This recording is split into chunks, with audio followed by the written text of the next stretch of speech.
ونستغفره ونؤمن به ونتوكل عليه ونعوذ بالله من شرور أنفسنا ومن سيئات أعمالنا من يهده الله فلا مضل له ومن يضلله فلا هادي له ونشهد أن لا إله إلا الله وحده لا شريك له ونشهد أن سيدنا ونبينا ومولانا محمدا عبده ورسوله أرسله بالحق بشيرا ونذيرا وداعيا إلى الله بإذنه وسراجا منيرا صلى الله تعالى عليه وعلى آله وأصحابه وسلم تسليما كثيرا كثيرا أما بعد فأعوذ بالله من الشيطان الرجيم بسم الله الرحمن الرحيم فبما نقضهم ميثاقهم لعناهم وجعلنا قلوبهم قاسية يحرفون الكلم عن مواضعه ونسوا حظا مما ذكروا به ولا تزال تطلع على خائنة منهم إلا قليلا منهم فاعف عنهم واصفح إن الله يحب المحسنين صدق الله مولانا العظيم সূরা মায়েদার 13 নম্বর আয়াত থেকে তেলাওয়াত করা হয়েছে। তেলাওয়াতকৃত আয়াতে এবং এর আগের আয়াতগুলোতেও খ্রিস্টানদের নিয়ে আলোচনা চলছিল। খ্রিস্টানদের সাথে আল্লাহ রাব্বুল আলামিনের সাথে খ্রিস্টানরা অঙ্গীকার করেছিল যে আল্লাহ পাকের পাঠানো নবীকে তারা মানবে, কিন্তু এই অঙ্গীকার তারা ভঙ্গ করেছে, আল্লাহর পাঠানো নবীকে মানেনি। আরো কি কি অঙ্গীকার ছিল পিছনে গেছে। আল্লাহ রাব্বুল আলামিন বলতেছেন তারা তাদের অঙ্গীকার ভঙ্গ করার কারণে লাআন্নাহুম, আমি তাদেরকে করেছি অভিশপ্ত, লানত দিয়েছি তাদেরকে, অর্থাৎ এরা আমার রহমত থেকে অনেক দূরে সরে গেছে, এদের উপরে আমার রহমত আসবে না। এক তো হইল রহমত থেকে দূরে সরে গেল, মলউন হয়ে গেল, অভিশপ্ত হইল। 2 নম্বর শাস্তি ওয়াজআলনা কুলুবাহুম কাসিয়া, তাদের অন্তরকে শক্ত বানায় দিয়েছি, দয়া মায়া অন্তরে থাকবে না। এর ফলস্বরূপ ইউহাররিফুনাল কালিমা আম মাওয়াযিহি, আমার পাঠিত কিতাবের শব্দ বাক্য এক জায়গা থেকে আরেক জায়গায় নিয়ে যায় অথবা পরিবর্তন করে ফেলে, এদের স্বভাব। ওয়ানাসু হাজ্জাম মিম্মা যুক্কিরু বিহি, এবং আমি যে নসিহত তাদেরকে করেছি এই নসিহতগুলো তারা ভুলে গেছে, নসিহত অনুযায়ী আমল করেন। এরপর হযরত রাসূল আকরাম সাল্লাল্লাহু আলাইহি ওয়াসাল্লামকে সম্বোধন করে আল্লাহ পাক বলতেন ওয়ালা তাযালু তাত্তালিউ আলা খায়নাতিন মিনহুম ইল্লা কালিলাম মিনহুম, ও নবী, এরা যে খেয়ানত করে, সময় সময় আপনাকে দুনিয়া থেকে চিরবিদায় দেওয়ার জন্য ষড়যন্ত্রে লিপ্ত হয়, আমি ষড়যন্ত্রে কামিয়াবি এবং সাকসেস হওয়ার আগেই আপনাকে জানাইয়ে দিই। তবে তাদের মধ্যে অল্প সংখ্যক আছে এরা ষড়যন্ত্রে লিপ্ত হয়নি, অধিকাংশরাই ষড়যন্ত্রে লিপ্ত হয়েছে। যারাই ষড়যন্ত্রে লিপ্ত হয়েছে আপনার কিন্তু কাজ হবে ফাআফু আনহুম ওয়াসফাহ, এদেরকে ক্ষমা করে দেন, প্রতিশোধ নেওয়ার দরকার নেই। ইন্নাল্লাহা ইউহিব্বুল মুহসিনিন, নিঃসন্দেহে আল্লাহ রাব্বুল আলামিন ক্ষমাশীলদেরকে খুব ভালোবাসেন। এই তো গেল আয়াতের অনুবাদ। খ্রিস্টানরা আল্লাহ রাব্বুল আলামিনের সাথে অঙ্গীকার ভঙ্গ করেছে, নবীকে অস্বীকার করেছে, যার কারণে আল্লাহ রাব্বুল আলামিন তাদেরকে অভিশপ্ত করে দিয়েছে, তাদের উপরে আল্লাহ পাকের লানত, রহমত নেই। রহমত থেকে যে দূরে থাকে সে কখনো শান্তিতে বসবাস করতে পারে না। শান্তির জন্য প্রথম শর্ত আল্লাহর রহমত। রহমত যার কাছে নেই তার কাছে শান্তি নেই। আজ পশ্চিমা বিশ্বের দিকে তাকিয়ে দেখুন, আমাদের উপরে ওরা হাজারো অত্যাচার করতেছে, আক্রমণ করতেছে, শোষণ করতেছে, জুলুম করতেছে, অন্যায় করতেছে। এরপরও আন্তরিকভাবে আমরা যে পরিমাণ শান্তিতে আছি, ওরা এর কোটি ভাগের 1 ভাগ শান্তিতেও নেই। তাদের এখানে বাস্তবে অশান্তি। আজকাল তো আছে দূরের কথা, আজ থেকে 70-80 বছর আগে ডক্টর ইকবাল মরহুম ওদের দেশে ছিলেন বহুদিন। ডক্টরের ডিগ্রি ওইখানে থেকেই উনি নিয়েছেন। বিচক্ষণতার সাথে জরিপ করছেন এদের অবস্থা কি। জরিপ করার পর যে ফল ওনার সামনে আসছে, উনি ওনার কুল্লিয়াতের মধ্যে এগুলো উল্লেখ করে গেছেন। তিনি বলতেছেন তার ভাষায় যে তারিখ হয় অপরঙ্গ মেশিনों के धुएं से, तारीख है अफरंग मशीनों के धुएं से, ये वादी ये नहीं शायान तजल्ली, ये ऐसे फरावां ये हुकूमत ये तिजारत, दिल सीना ए बेनूरों में महरूम तसल्ली, दिल सीना ए बेनूरों में महरूम तसल्ली। উনি বলতেছেন যে ইউরোপের কলকারখানা, মিল ইন্ডাস্ট্রিজের ধোঁয়ায় যেরকম আকাশ কালো হয়ে যাচ্ছে, এদের অন্তরটা অশান্তির আগুনে জ্বলতে জ্বলতে এর থেকেও আরো কালো হয়ে গেছে। তারিখ মানে অন্ধকার, কালো। কারণ হইল দিল সিনা এ বেনূরোं में महरूम तसल्ली, অন্তরে নূরে খোদাবন্দি নেই, আল্লাহ রাব্বুল আলামিনের রহমত নেই, দয়া নেই। যেহেতু অভিশপ্ত, তো শান্তি কোথা থেকে আসবে? এই জন্য অশান্তির আগুনে জ্বলতে জ্বলতে দিল কয়লার মতো কালো হয়ে যাচ্ছে। এখন কেউ প্রশ্ন করতে পারে যে ব্যবসা এদের হাতে, সম্পদ এদের হাতে, অস্ত্র এদের হাতে, শক্তি এদের হাতে, ক্ষমতা এদের হাতে, তারপরেও বলতেছেন অশান্তি।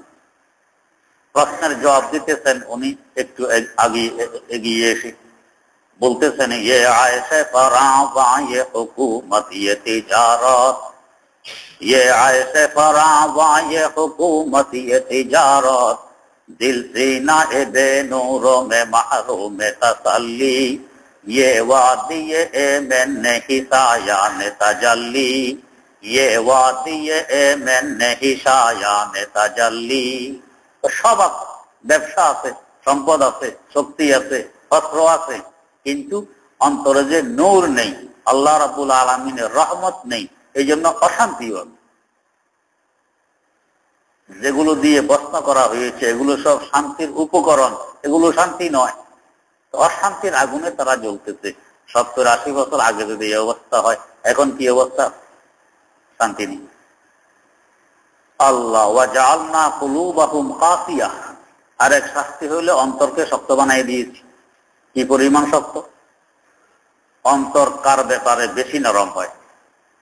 পিতা মাতার সন্তানদের ব্যাপারে, সন্তানদের পিতা মাতার ব্যাপারে। এত বেশি নরম তো অন্য কারো ব্যাপারে হবে না। আমাদের দেশের সন্তান যতই অবাধ্য থাকুক, পিতা মাতা মারা গেলে তার দাফন কাফনের ব্যবস্থা, বুড়ো হয়ে গেলে থাকা খাওয়ার ব্যবস্থা এই অবাধ্য সন্তানেই করে। অবাধ্য সন্তানেই করে। এক সময় কষ্ট দেয় আর এক সময় মাফতায়। চোখের পানি যদি কেউ ডালে তো এই সন্তানেই ডালে, আর সন্তানের জন্য পিতা মাতা। এই সম্পর্ক দুনিয়ার সবচেয়ে গাঢ় গভীর সম্পর্ক। একে অপরকে দয়া মায়া করে, মহব্বত করে, আদর করে, স্নেহ করে, ভালোবাসে। এরপরে আস্তে আস্তে যার সম্পর্ক যত দূরের তার ভালোবাসা তত কম। আজ গিয়ে দেখুন পশ্চিমা বিশ্বে পিতা মাতা আর ছেলে সন্তানের সম্পর্ক কি পরিমাণের।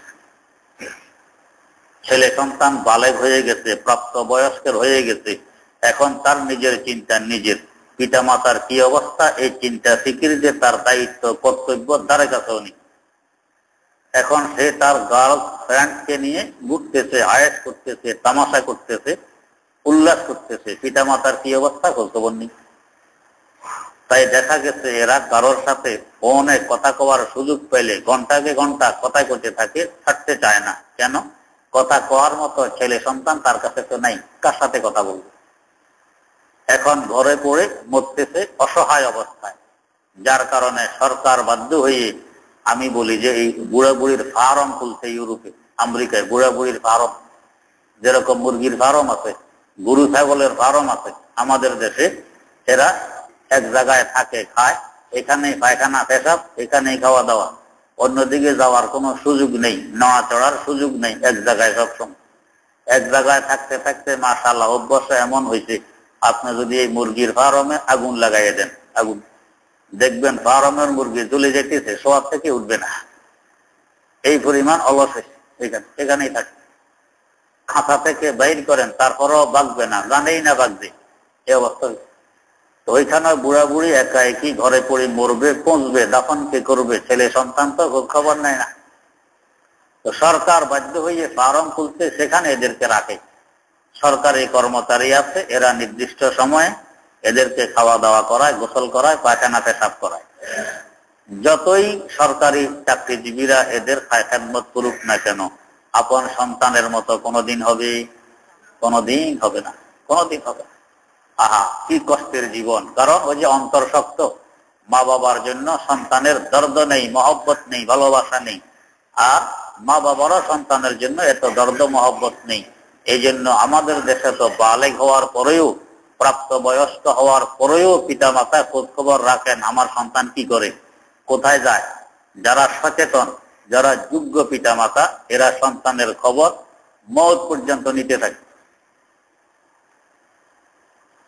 আমি যখন বাড়ি যাইতাম, আমার আম্মা জান রাহেমাহুল্লাহ জিন্দা ছিলেন, তো 2 সন্তানের বাপ হয়েছি, তখনও বাড়ি গেলে এশার নামাজ পড়তে মসজিদে যাইতাম। তো স্বাভাবিক আমাদের মসজিদে মাসালা মাসাইল নিয়ে প্রায় আলোচনা হয়, তো প্রায় নামাজে দেরি হয়। এই যে দেরি হইল, ঘরে যাওয়ার পরেই প্রথম জিজ্ঞাসা, কোথায় ছিলা? মা, মসজিদে ছিলাম। কেন? এই আলোচনা হচ্ছে মাসালা নিয়ে। কি মাসালা?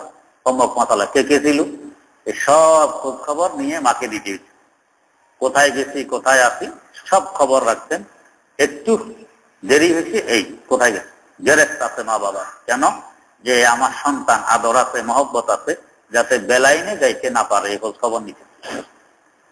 কিন্তু ওদের ছেলে বালেগ হয়ে গেছে, এখন কোথায় যায়, কোথায় থাকে, কাকে নিয়ে ঘুরে, কার সাথে সম্পর্ক, কি খায়, পিতা মাতার আর খোঁজ খবর নেই। ওই যে আল্লাহ পাক অন্তর শক্ত বানায় দিয়েছেন, পাথরের মতো, অন্তর নরম নেই, ছেলে মেয়ের জন্য মহব্বত আর হয়নি।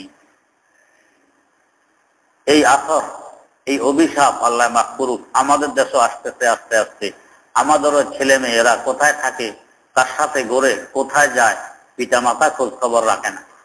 দেখি তো মাঝে মধ্যে চোখের সামনে পড়ে, আহা, পিতা মাতা থাকতে ছেলেরা এইভাবে রাতের 1টা 2টা পর্যন্ত আড্ডা দিতে পারে রাস্তায় আর মাঠে, কার সাথে ঘুরতেছে, পিতা মাতা খোঁজ খবর নিতেছে না।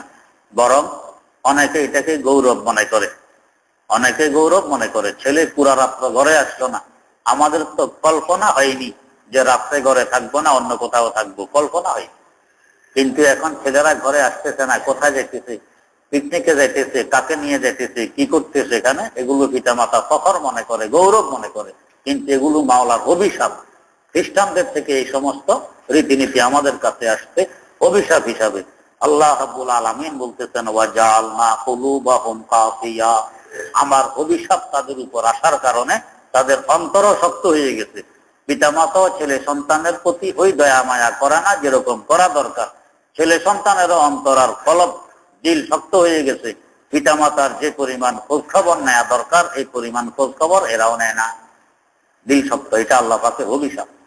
ইউহাররিফুনাল কালিমা আম মাওয়াযিহি, মারাত্মকতম অপরাধ তারা করত। ইনজিলের, তাওরাতের এক শব্দের জায়গায় আরেক শব্দ উল্টা পাল্টা করে নিজেদের মন মতো মানুষের কাছে ছড়াই দিচ্ছে। আর কেউ অপব্যাখ্যায় লিপ্ত হইত, শব্দ পরিবর্তন করত, কেউ অপব্যাখ্যায় লিপ্ত হইত। তো শব্দ পরিবর্তনের অভিশাপ তো আলহামদুলিল্লাহ আমাদের কাছে নেই, এর থেকে আমরা পরিত্রাণ পাইছি। কারণ আমাদের আল্লাহ আমাদের এই কোরআন নাজিল করার পরে বলে দিয়েছেন, ইন্না নাহনু নাযালনা যিকরা ওয়া ইন্না লাহু লাহাফিজুন। আমি নাযিল করেছি এই কোরআন, এটার সংরক্ষণের দায়িত্ব আমার কাছে, যার কারণে শব্দের মধ্যে, অক্ষরের মধ্যে, বাক্যের মধ্যে পরিবর্তন তো সম্ভব নয়। সংরক্ষণের দায়িত্ব মাওলা নিজে নিয়েছেন। আল্লাহু আকবার। কোরআনে কারীমকে বলা হয় কালামুল্লাহ, আল্লাহ পাকের কালাম। এর আগে যে আরো 103খানা কিতাব আসছে, এগুলিকে বলা হইতো কিতাবুল্লাহ। কোরআন ছাড়া অন্য কোন কিতাবকে কালামুল্লাহ বলা হয় না, শুধু কোরআনকে কিতাবুল্লাহর পাশাপাশি কালামুল্লাহ বলা হয়। কিতাব বলা হয় লিখিত কোন পুস্তককে বলা হয় কিতাব, আর কালাম বলা হয় কথাকে। লিখিত পুস্তককে বলা হয় কিতাব, আর কথাকে বলা হয় কালাম। তো 103খানা কিতাব হইল লিখিত পুস্তক, আর কোরআনে কারীম হইল আল্লাহ পাকের কালাম। না লিখলেও এটার সংরক্ষণের দায়িত্ব যেহেতু আল্লাহ পাক নিয়েছেন, এটা সংরক্ষিত অবস্থায় থাকবে কিয়ামত পর্যন্ত। কিভাবে থাকবে? বর্তমান বিশ্বের হিসাবে দেখা গেছে সারা বিশ্বে প্রায় 1.5 কোটি হাফেজ আছে, কোরআনে কারীম মুখস্থ আছে এদের অন্তরে, লিখিত নয়। অন্তরে তো লিখিত থাকে না, এমনি আছে। তো কোরআনে কারীমের হেফাজত আল্লাহ পাক লেখা ছাড়া এমনি করেন। আর একটা রহস্য আছে, লেখা, লিখতে কলম লাগে, কাগজ লাগে, কালি লাগে, এগুলো সব ধ্বংসমুখী। কালি ধ্বংসমুখী, কাগজ ধ্বংসমুখী, কলম ধ্বংসমুখী। আপনি লিখছেন কাগজে, কিছুদিন পরে কাগজ নষ্ট হয়ে গেছে, লেখাটা থাকবে? থাকবে না। কালি উঠে গেছে, লেখা থাকবে? থাকবে না। তাহলে লেখা কালির মুখাপেক্ষী, কলমের মুখাপেক্ষী, কাগজের মুখাপেক্ষী। আর এগুলো অস্থায়ী জিনিস, এগুলো চিরস্থায়ী নয়, নষ্ট হয়। এই জন্য যেটা কিতাবুল্লাহ, এটাও অস্থায়ী ভাবে আসছিল, সাময়িক ভাবে আসছিল, এখন আপন অবস্থায় নাই, আপন অবস্থায় নাই, সংরক্ষিত অবস্থায় নাই। কিন্তু আমাদের কোরআন হচ্ছে কালামুল্লাহ, আল্লাহর কথা। আমরা মনে করি লেখা হইল স্থায়ী, কথা হইল অস্থায়ী। আমাদের এই মনে করাটা সম্পূর্ণ উল্টা, বরং কথা স্থায়ী, লেখা অস্থায়ী। আজ তো বিজ্ঞানীরা প্রমাণ করে দিয়েছেন যে কথা কিভাবে স্থায়ী হয়। যত কথা আমরা বলতেছি, আমাদের সব কথা সংরক্ষিত আছে ইথারের মধ্যে, সব আছে। এখন একজনের কথাকে আরেকজনের কথা থেকে পার্থক্য করার চেষ্টা চলতেছে, এরপরে বোঝা যাবে এই কথাটা কার, কে বলছিল, কবে বলছিল। কিন্তু লেখা ইথারে আছে? নাই। অন্যান্য আসমানি কিতাব লেখা কিতাবুল্লাহ, এই জন্য শেষ হয়ে গেছে। কিন্তু আমাদের কোরআন কালামুল্লাহ, এটা আল্লাহ পাকের কথা। কথা হয় স্থায়ী, তাই এটা শেষ হবে না, কিয়ামত পর্যন্ত সংরক্ষিত অবস্থায় থাকবে। তো এই জন্য কোরআনের মধ্যে পরিবর্তন তো করা সম্ভব নয়। পরিবর্তন হইলে হাফেজ ধরে দিই। যারা রমজানে খতমে তারাবি পড়েন, দেখছেন না ইমাম সাহেব জেরের বেষ্টম করতে ফেঁচে দিয়ে টোক জেরের বেষ্টম হয়ে গেছে বলে এক অক্ষর জায়গা আরেক অক্ষর করে ফেলতে, ফেঁচে দিয়া লোকমা ঠিক হয়নি। এইভাবে 1.5 কোটি হাফেজ আল্লাহ পাক তৈরি করে রাখছেন। কোরআনের পরিবর্তন সম্ভব নয়, হবে না।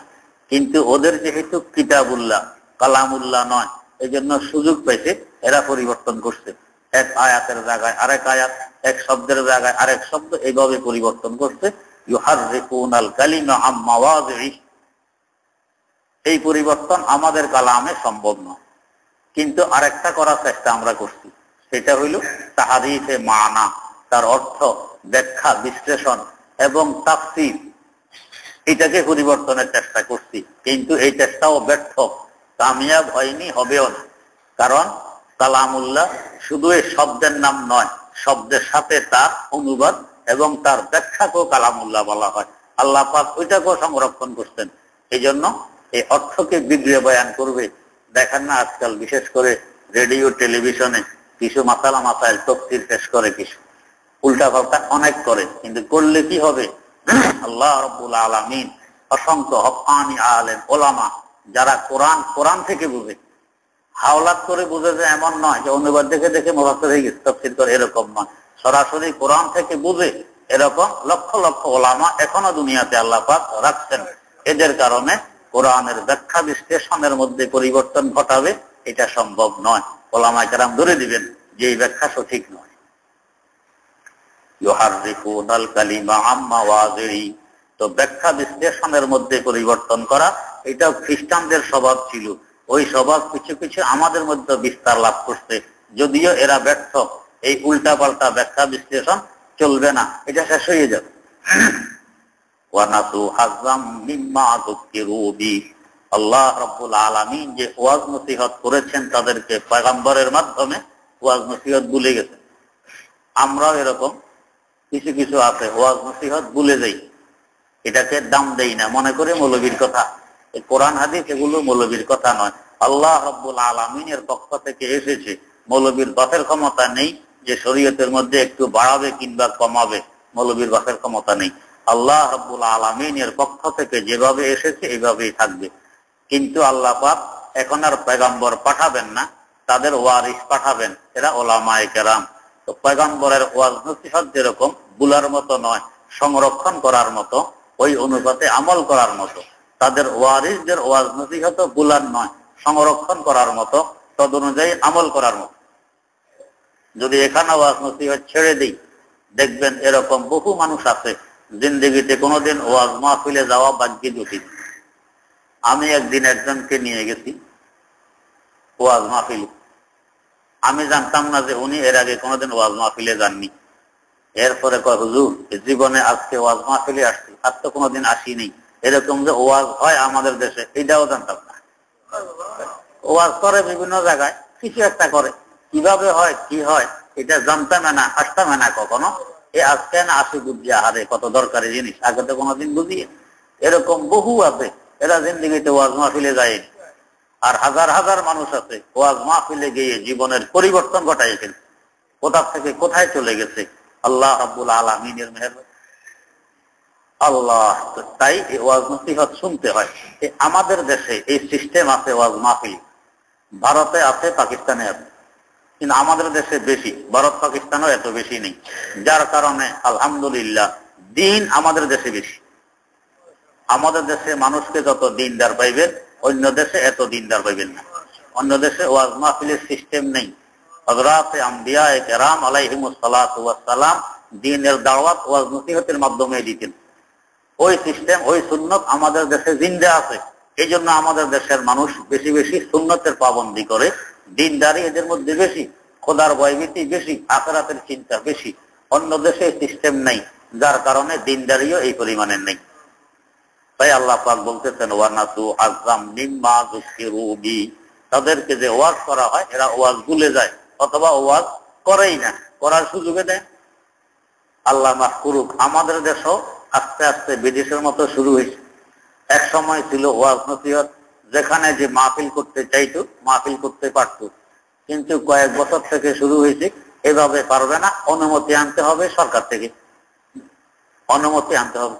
কত রকমের শর্ত সরায়, এতটা বাজে মাইক বন্ধ করতে হবে, অমুক খানে মাইক দেওয়া যাবে না, আওয়াজ এই পরিমাণ করা যাবে না, অমুক কথা বলা যাবে না, এই সমস্ত শর্ত সরায় দিয়ে তারপরে অনুমতি।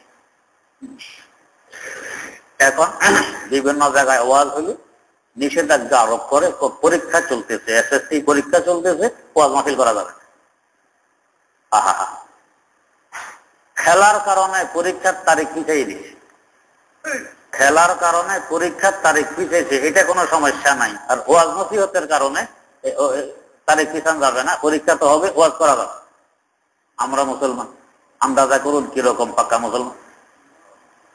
রাতভর টেলিভিশন বাজে, টেলিভিশন সেন্টারে যে বলো যে এইটা এখন পরীক্ষার সময় এটা বন্ধ রাখবা, কোন সেন্টার এখন খোলা রাখতে পারবেন, ওইখানে তো কিছু নেই। আর ওয়াজ করবে 2-3 ঘন্টা, এখানে নিষেধাজ্ঞা, ওয়াজ করা যাবে। গান বাজাইতেছে, মানুষের কান পর্যন্ত ফাটতেছে গানের আওয়াজে, ওইখানে নিষেধাজ্ঞা নেই। এই গেলাম এবারে বরুড়া এক মাহফিল, আল্লাহু আকবার। যাওয়ার সময় দেখি এক হিন্দু বাড়িতে মাইক লাগাইছে, দূর দূর পর্যন্ত লাইটিং করছে, হায়রে ডোলের বাড়ি, তবলার বাড়ি, আর গান বাদ্য চলতেছে, রাত ভর চলছে। পরের দিন সকালে আসতে কি তখনও চলছে, এদের অনুমতিও লাগে না, রাত ভর চলতেছে। এখন পরীক্ষার কোনো সমস্যা নেই। কোরআন হাদিসের কথা বলতে গেলে এখন পরীক্ষার সমস্যা, এটা এখন অনুমতি দেওয়া যাবে। কপাল ফুটছে, কপাল ফুটছে, আল্লাহ পাক হেফাজত করুক। ওয়ানাসু হাযাম মিম্মা যুকিরু বি, ওয়াজ নসিহতের হেচ্ছা, ওয়াজ নসিহতের অংশ, এটা ভুলে গেছে, এর উপরে আমল করে না। এটা খ্রিস্টানদের রীতিনীতি, আমাদের মধ্যে আসতেছে, আল্লাহ মাফ করুক। ওয়ালা তাযালু তাফতালিউ আলা খাইনাতিন মিনহুম ইল্লা কালিলাম মিনহুম। অতঃপর হুজুর সাল্লাল্লাহু আলাইহি ওয়াসাল্লামকে লক্ষ্য করে বলতেছেন যে দেখেন এরা কত রকমের ষড়যন্ত্রে লিপ্ত হয়েছে আপনাকে হত্যা করার জন্য, কত কিছু করছে। আল্লাহ পাক আপনাকে ওহীর মাধ্যমে জানাই দিতেন, এরা সাকসেস হইতে পারেনি। ষড়যন্ত্র সবাই যে করছে তা নয়, কিছু কিছু বাদও আছে এরা করেনি। ভালো মানুষ সবখানে কিছু না কিছু থাকে। আল্লাহ, আমাদের থানায় আমরা একটা মাহফিল করাবো, পুরা থানা দিচ্ছি অনুমতি। টিউনুর কাছে যাওয়ার পর এই যে কই যে কিছু কিছু ভালো মানুষ আছে, উনি বললেন হুজুর এই অনুমতি টনুমতি এটার জন্য আসলেই তো সরকার সরায়ত আরোপ হয়, মাহফিল করে ফেলান, কিসের অনুমতি? মাশাআল্লাহ, দেখেন এই কইতেছে মাহফিল করাই ফেলান, কিসের অনুমতি? অনুমতির জন্য আসলেই তো সরকার সরায়ত এগুলো আসে, বাধ্যবাধকতা আছে, দরকার নাই, করাই ফেলান। আমি তো আছি, কিছু ভালো মানুষও আছে। আল্লাহ পাকও বলতেছেন ইল্লা কালিলাম মিনহুম, কিন্তু এদের সংখ্যা খুব কম। ভালো মানুষ আছে, এদের সংখ্যা কম। এদের উসিলায় দেশ চলতেছে, এদের উসিলায় দুনিয়া টিকিয়ে আছে, না হয় কবে কিয়ামত হয়ে যায়। এই যে কিছু ভালো মানুষ আছে, এদের উসিলায় দেশ চলে, দুনিয়া চলে, না হয় কিয়ামত আসে। এদের উসিলায় বাকিদেরকে ক্ষমা করো। সব সময় প্রতিশোধ প্রতিবাদ দরকার নেই, ক্ষমা করে দিও। তো সব সময় প্রতিশোধ প্রতিবাদ এটা করা যায় না, করলে অনেক সময় রিয়েকশন হয়, বরং ক্ষমা করতে হয় বেশি, প্রতিশোধ নিতে হয় কম।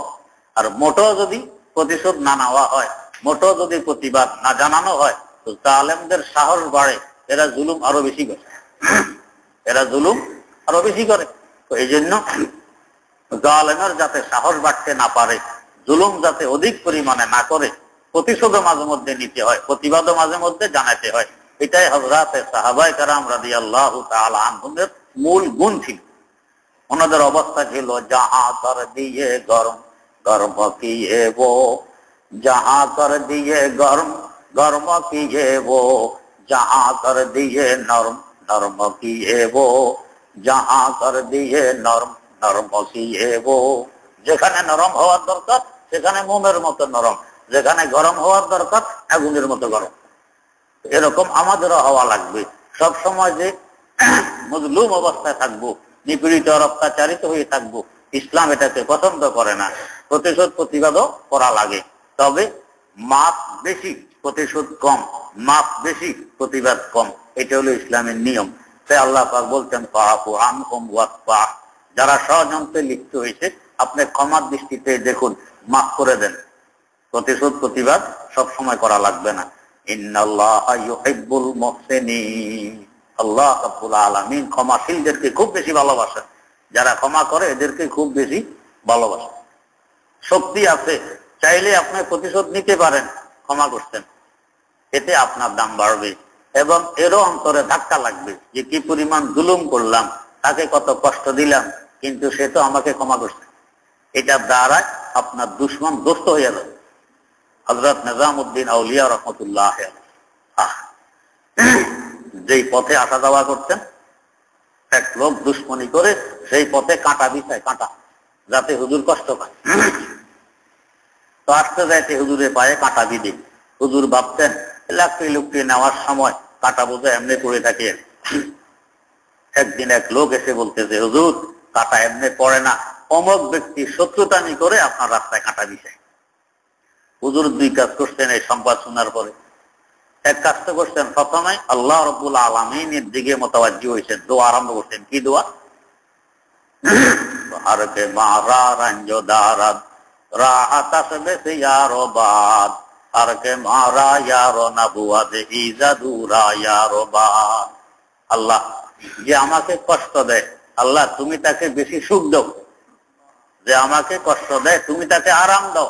দোয়া আল্লাহ হারকে মারা রাঞ্জো দারাদ রাহাতা সবে সে ইয়ারো বাদ, হারকে মারা ইয়ারো নাবুয়াদ ইজাদুরা ইয়ারো বাদ। আল্লাহ যে আমাকে বন্ধু মনে করে না, দুশমন মনে করে, আল্লাহ তুমি তাকে তোমার বন্ধু মনে করো। বন্ধু মানে অলি, তাকে তোমার অলি বানাইয়ে দাও। আল্লাহ কি দোয়া! আগে করতেছেন হার কে খারে আফগানাদ বর রাহে মা আজ দুশ্মনে, হার কে খারে আফগানাদ বর রাহে মা আজ দুশ্মনে, হার গোলে কেজ বাগে ওমরা সে বর্গা ফাদে দে কারোবার। আল্লাহ, দুশ্মনী করে যে আমার রাস্তায় কাটা বিছায়, আমার পায়ে বিদ্ধে কষ্ট পাবো, তোমার দরবারে করিয়া তার পায়ে যাতে কোনোদিন একটি কাটা না বিধি, তার জিন্দিগিতে যাতে কোনো দুঃখ কষ্ট না আসে। আর গোলে কেজ বাগে ওমরা সে বর্গা ফাদে দে কারোবার। আগে করলেন দোয়া, এরপরে কিছু মিষ্টি কিনে ওর বাড়িতে পাঠাতেন। তো যাইয়া বলবা যে নিজামুদ্দিন আপনার জন্য মিষ্টি পাঠাইছে। যদি কারণ জানতে চায় তো কারণও বলবা। কি কারণ? যে আপনি ওনাকে কষ্ট দেওয়ার জন্য কাঁটা বিছিয়েছেন, এই কারণে ওনার গুনাহ মাফ হয়েছে, সওয়াব হয়েছে। আপনি ওনার উপরে বড় অবদান রাখছেন। একজনের গুনাহ মাফ করাইয়ে দেওয়া, সওয়াবের ব্যবস্থা করে দেওয়া, কত বড় অবদান। হ্যাঁ, বেহেশতের রাস্তা খুলে দিয়েছেন, বড় অবদান রাখছেন। আপনি আমার মহসেন, এই জন্য মিষ্টি পাঠাইছি। অবদানের বিনিময় হিসাবে মিষ্টি পাঠাই। আল্লাহু আকবার। ওই লোক তো একটা পায়ে পড়ছে, এরপরে পায়ে পড়ছে, হেদায়েতে এসে গেছে, আল্লাহ ওলি হয়ে গেছে। এটা ইসলামের আদর্শ, নবীদের আদর্শ। আল্লাহ পাক বলতেন ফাআফু আনহুম ওয়াসফা ইন্নাল্লাহা ইউহিব্বুল মুহসিনিন। ক্ষমা করেন, মাফ করে দেন। আল্লাহ পাক ক্ষমাকারীকে, মাফকারীকে খুব বেশি মহব্বত করেন, ভালোবাসেন। আল্লাহ রাব্বুল আলামিন আমাদেরকে কথাগুলোর উপর আমল করে উভয় জাহানে ধন্য হওয়ার তৌফিক দান করুন।